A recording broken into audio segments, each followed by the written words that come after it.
we will take a look at the Pandas library and we'll learn how this can be used in order to build and evaluate machine learning models.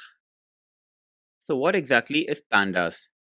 In its most basic form, it is an open source Python package which is frequently used in the field of data analysis. The reason it is so widely used is that it provides a number of data structures which make it very easy and intuitive to work with data which is relational in nature. One of the commonly used Pandas data structures is the data frame, and this allows you to express data in tabular format. This is a very intuitive way for most people to work with data, and Pandas also supplies a number of features which allows you to transform and manipulate this two-dimensional data. There is extensive support in Panda to work with both unordered as well as ordered time series data. So for instance, if you'd like to analyze stock closing prices over time, there are a number of built-in features in Pandas which will make your job much easier. The data structures as well as the features offered by Pandas make it an ideal tool to load, explore, and also manipulate observational as well as statistical datasets. So Pandas is a great library to use when you want to work with data.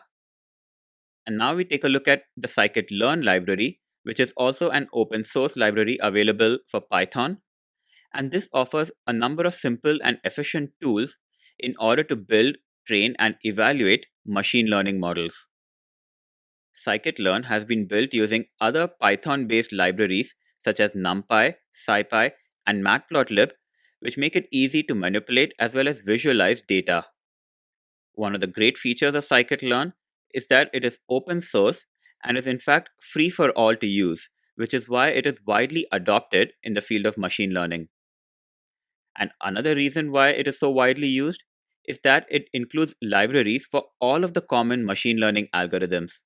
So for each category of algorithms, there are a number of implementations available, and each of those can be tweaked depending on your requirements. And finally, the Scikit-Learn library also integrates with other Python packages.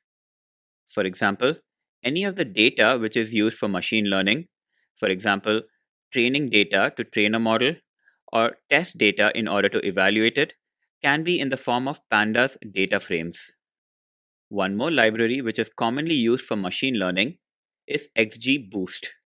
So this stands for Extreme Gradient Boosting, and this library includes a number of different machine learning algorithms which have been implemented using the technique of gradient boosted trees.